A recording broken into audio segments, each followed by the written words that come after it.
there, friends. Nibs again, out at the range today doing a little bit of shooting. It's an absolutely beautiful day, especially for October in upstate New York. I'm out here in short sleeves today, if that's any indication. And I thought I'd get out and shoot a couple of my old vintage 22s.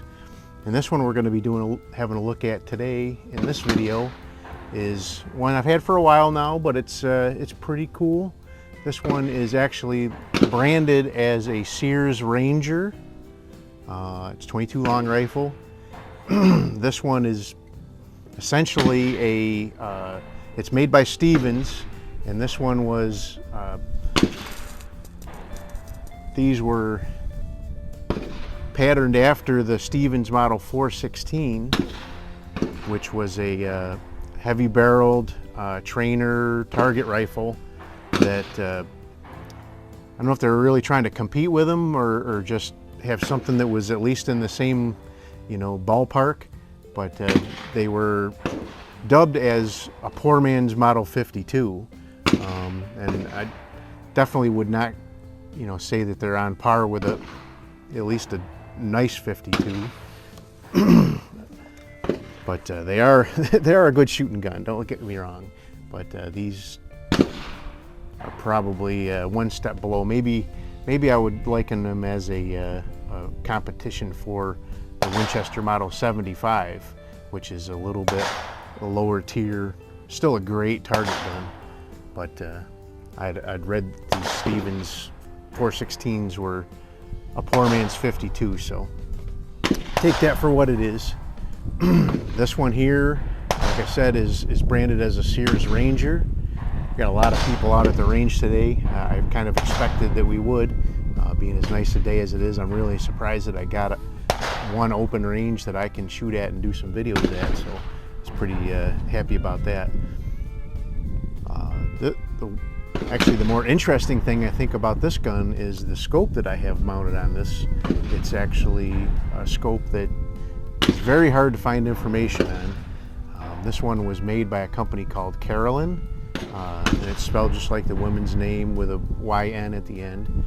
And these were made, and from what I can find, and there's very little information about them, in the 30s and 40s in a company somewhere in New York is all I could really find is where this company was. And they actually made optics for themselves, but they also made some of the Winchester scopes, like the A8s and things like that, that came on some of the Winchester 75, some of the target model Winchester scopes that they came out with that were branded as Winchesters were made by Carolyn. One of the things that's kind of interesting about this scope, and I haven't really been able to put a firm yes it is or no it's not, but this particular scope is a variable power scope, and it's 3 to 6 power, and you probably can't see it from here, but I'll put a picture up of the adjustment knob, and it's very rudimentary. There's no markings on it, so you don't know exactly where you're at unless you're at 3 or 6. But this, from one article that I read about this scope online, this one was one of the very first, or if not the very first, variable power scope that ever came out. All the ones that came out before this were a fixed 4 or 6 or 8 or sometimes even higher than that. But this one is a bolt action, and it is a 5-shot magazine. We're just going to shoot 25 yards here. It's very breezy out here today. I don't know if you can hear that in the microphone or not, but it is. There was no wind at my house, and I get down here 2 miles away from my house to the range, and it's not gusting or anything like that, but it's breezy out here today. But there was absolutely no wind at all at my house. I've got flags at my house, and nothing was even flickering. But we'll go ahead and shoot. I got a camera running. We'll shoot a couple of groups, just using the CCI standard velocity. Just doing some casual plinking. I'm really not, I'm just looking to have a little bit of fun and shoot a few groups and not get too serious on today's outing. Just enjoy it. It's just nice to get the sun.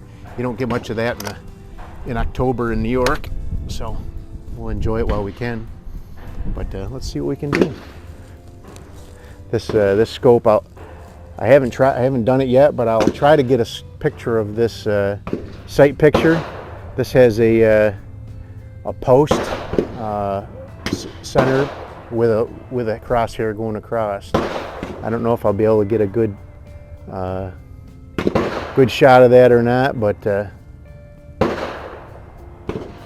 I will try.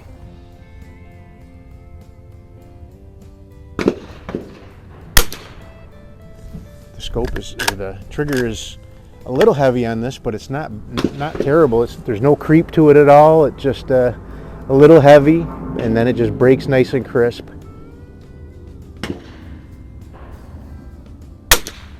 So it just takes a managed squeeze, and it can be really nice. The bolt's a little stiff to close on this thing, and it is even without ammo in it, so it's not a headspace thing.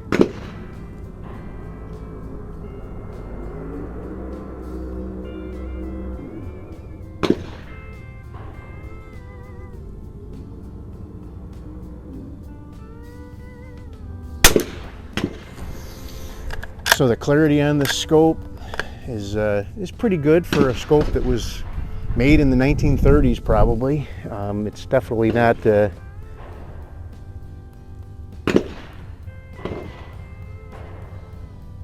boy, you got to have your head just at the right position behind it. Move my head just a couple of millimeters one way or the other, and the picture completely goes away. Which was pretty typical of scopes from back in that era.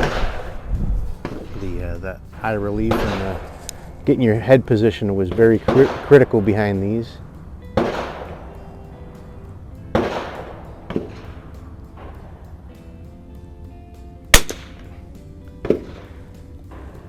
I can't really see my bullet impacts. Let me get my spotting scope over here.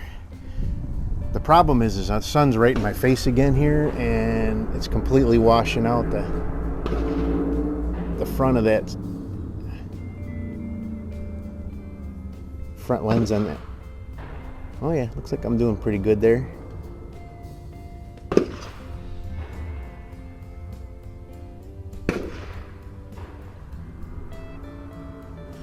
The sun's kind of washing that out too, but it's better than. Ooh, that was my last one of that 5.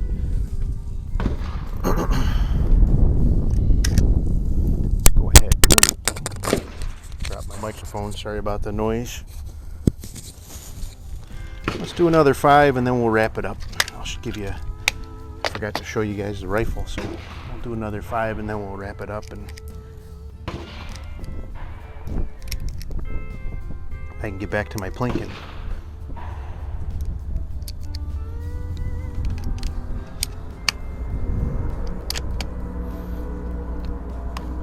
That was one thing they didn't have back in the day when this scope was made was, really good anti-glare coatings and things like that. So it's a little bit tougher to see when you got that sun right in your face. We actually got a cloud starting to cover the sun a little bit, so that helps out a little bit.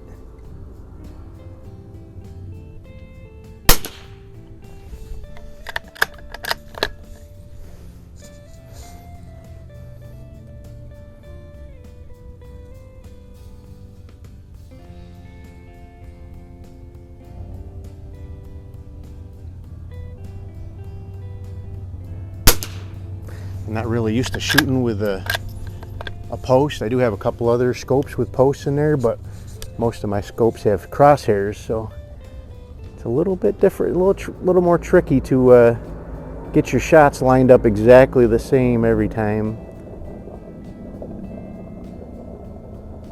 with a post. So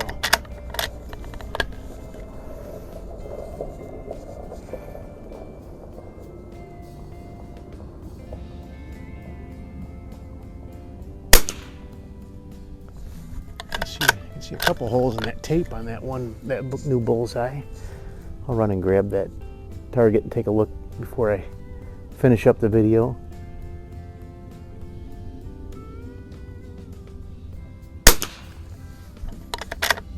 Alrighty, let me go grab that target and I'll be right back with you. Alrighty, well, I am back with this target, and to say that I am pleased would be a great understatement. That the first group is actually a one-hole group, probably just a little over 1/4 of an inch. The second group, it looks like I did have one that managed to sneak its way out of being one hole, but the other 4 are all in one hole. Again, probably about 1/4 inch if it took away that one flyer that's, you know, just barely off outside the circle. So, but there you go. There's the Ranger, Sears Ranger, which is a rebranded, store-branded Sears or Stevens Model 46. Got my Carolyn scope, 3 to 6 power.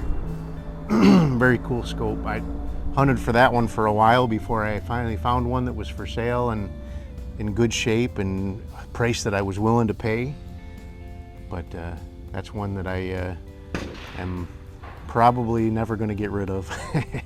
They are very tough to find, and when you do find one that's in usable condition, they usually sell for a lot of money. So, but anyway, I'm going to get back to doing some plinking, but hope you liked the video. If you did, like, share, and subscribe. Make sure you hit that notification bell. You'll be notified when I do post up new videos. You know what? Forgot to give you guys a walkthrough here. Just give you the tour. Such a beautiful gun.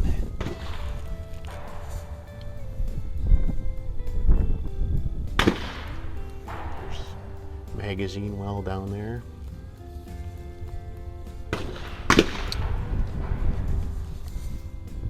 All right, have a great day.